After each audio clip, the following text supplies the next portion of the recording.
Deixa eu dar o OK aqui.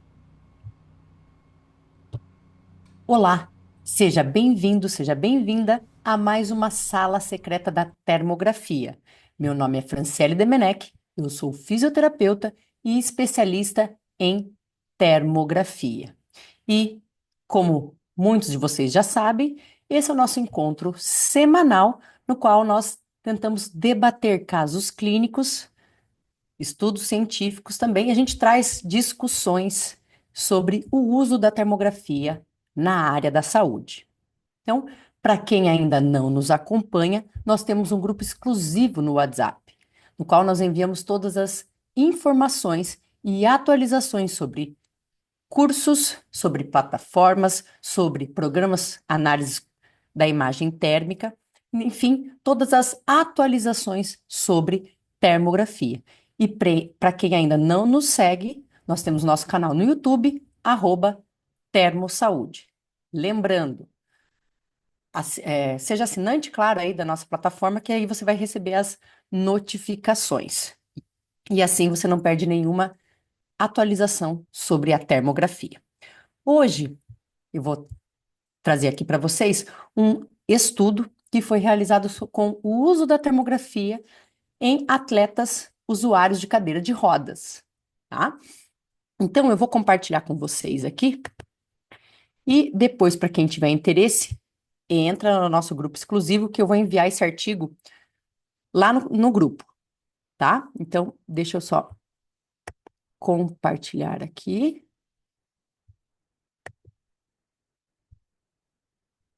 Vou só compartilhar a tela aqui com vocês. Hum, hum, hum.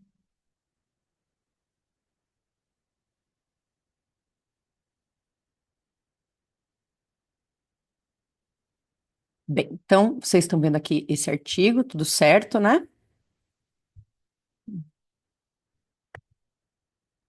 Só me dá um OK se está aparecendo tudo certo a tela. Tudo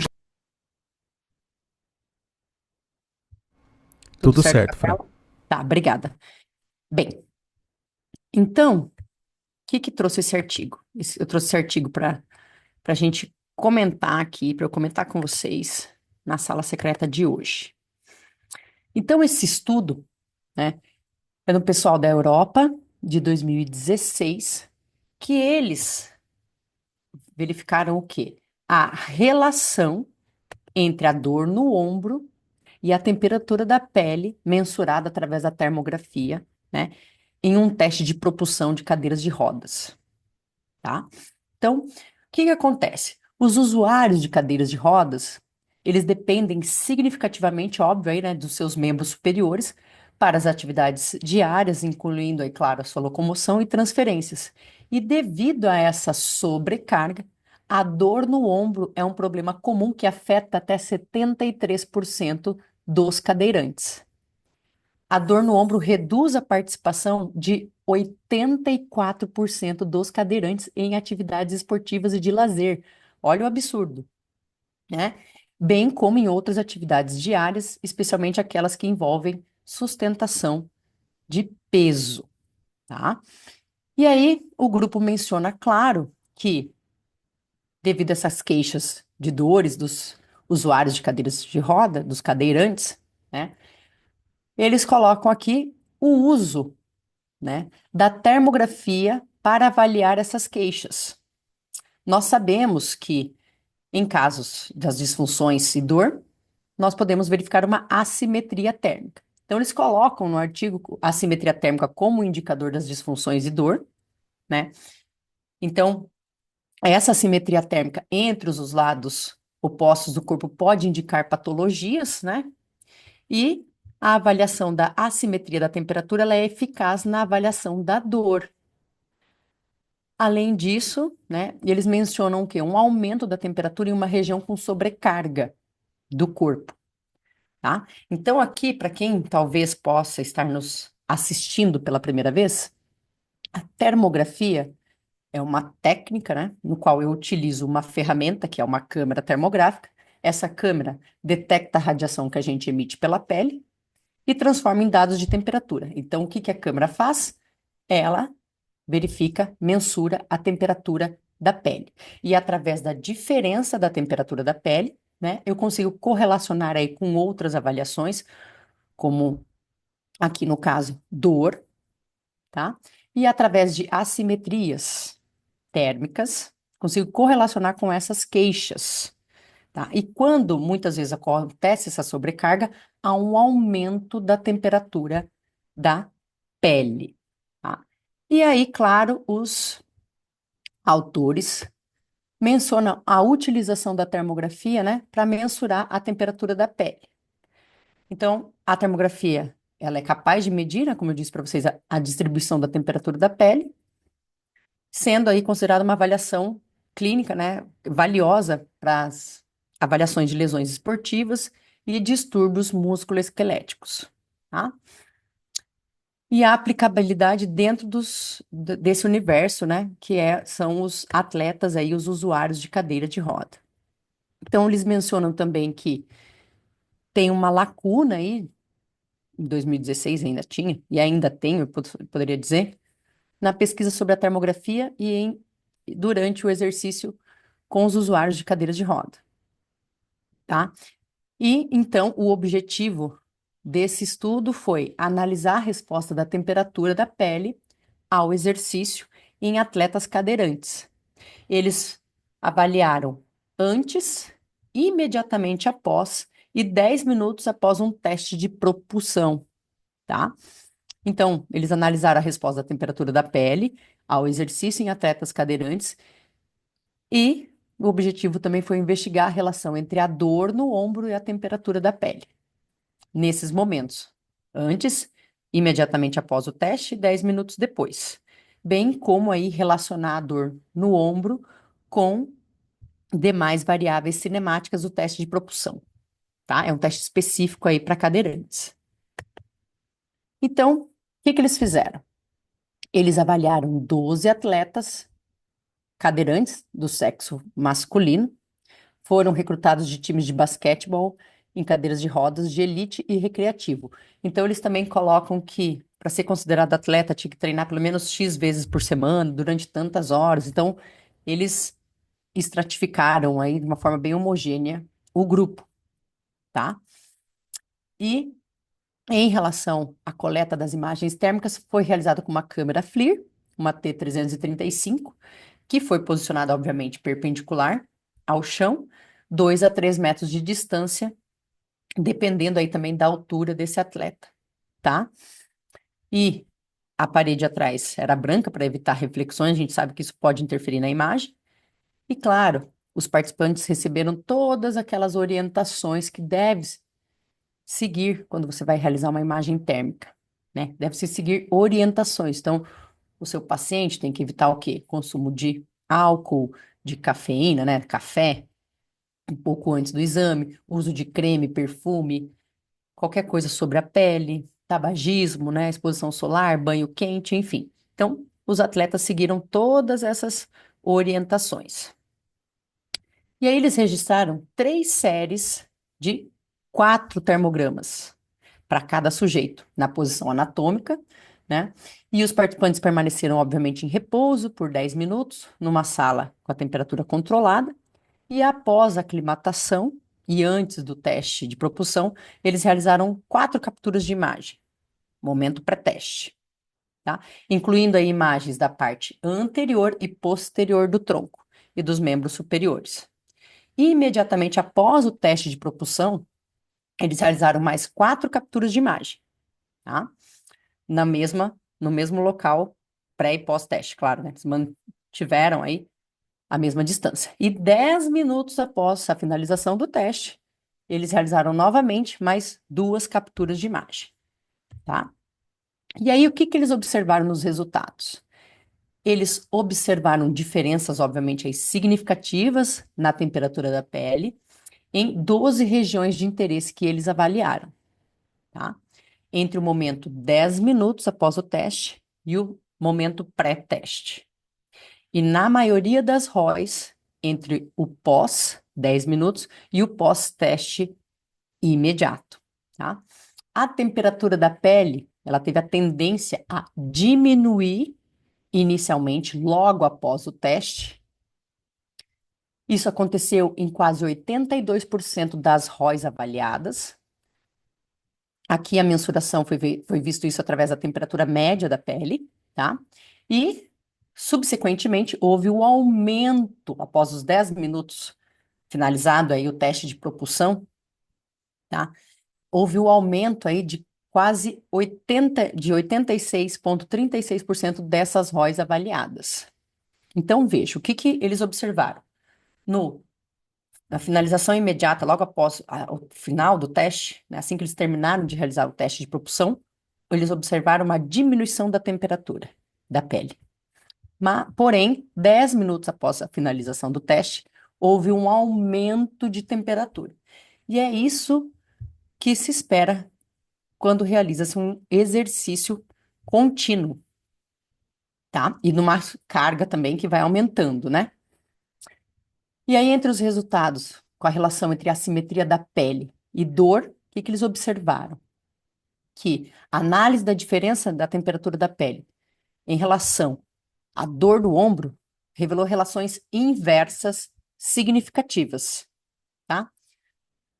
Em 5 das 26 regiões de interesse avaliadas. E essa resposta da temperatura da pele ao exercício, né, mostrou um padrão de diminuição inicial, seguida por um aumento, que esses autores sugerem, né, ser uma influência pela condição da lesão medular espinhal dos participantes, que pode afetar a termorregulação. Tá? E, de uma forma geral, a maioria das correlações entre a diferença de temperatura e a dor no ombro foram negativas, sugerindo que maiores scores, né, indicando mais dor, estavam relacionados a menores diferença de temperatura. Olha só.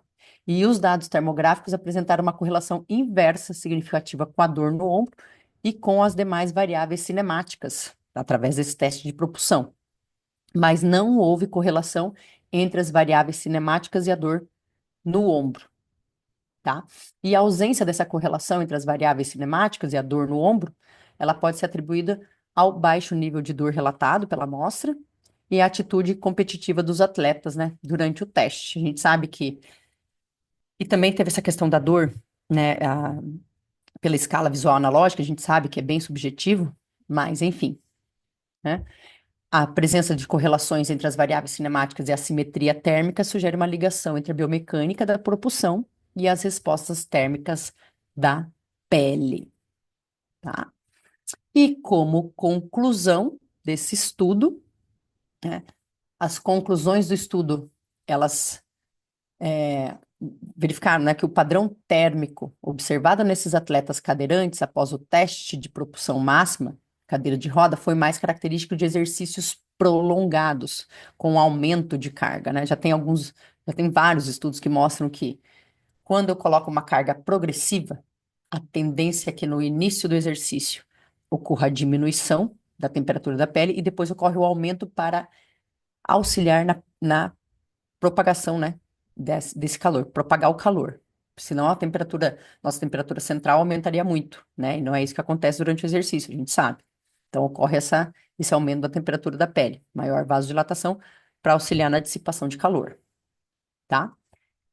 Então, com uma redução inicial da temperatura da pele, seguida por um aumento, tá? E essa resposta pode ser explicada pela capacidade limitada também de transpiração em indivíduos com lesão medular, o que faz com que a temperatura da pele aumente rapidamente para dissipar o calor central e manter a homeostase, mesmo após exercícios breves, tá?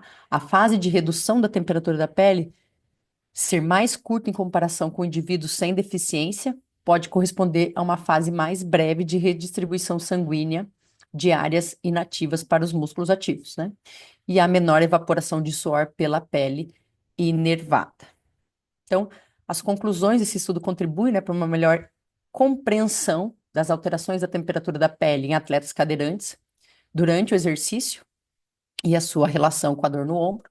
E esses achados sugerem que a termografia pode ser uma ferramenta útil para avaliar respostas térmicas e potencialmente auxiliar na avaliação da dor desses cadeirantes, né? E da eficácia, claro, de programas esportivos de reabilitação nessa população, tá?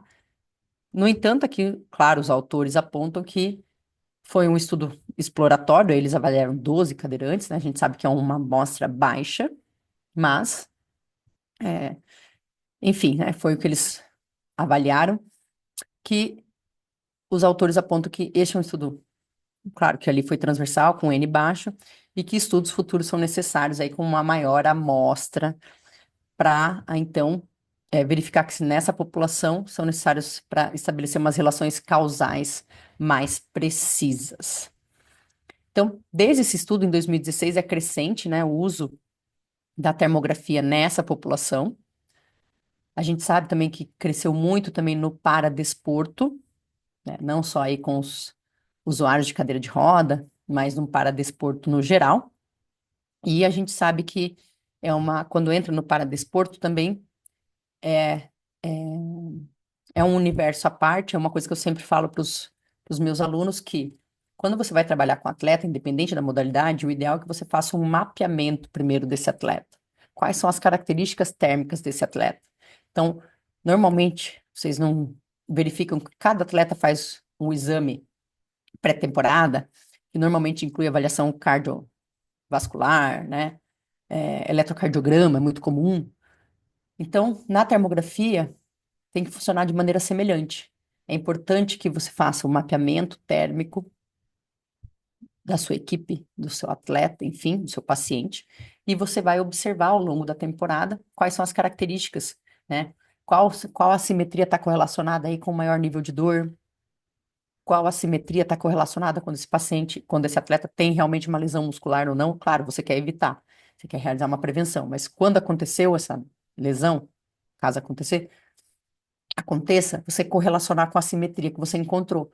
Então, por exemplo, se eu tenho um atleta aqui que ele apresentou uma lesão muscular com uma simetria de 0,7, eu já sei que para esse atleta eu vou evitar que ele chegue numa simetria de 0,7. Eu vou entrar com intervenções antes que isso ocorra, tá? Então é muito importante vocês terem em mente isso, que o mapeamento térmico vai ser fundamental para você trabalhar com atletas, com a reabilitação, com o monitoramento aí de um tratamento e também para você monitorar a fadiga, tá?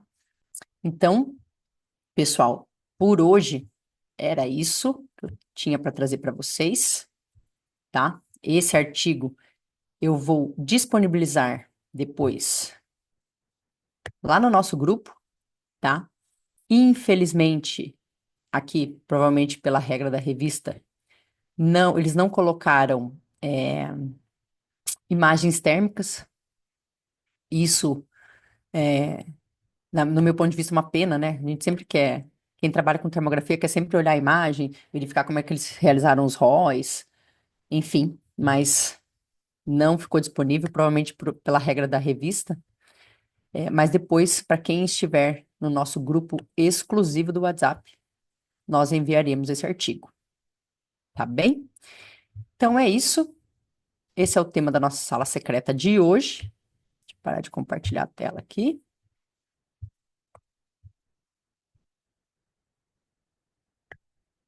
E caso vocês tenham ficado com alguma dúvida sobre esse tema, não deixe de mandar a sua pergunta, seja no YouTube, você que está nos assistindo nesse vídeo, ou então diretamente lá no nosso grupo exclusivo, tá bem?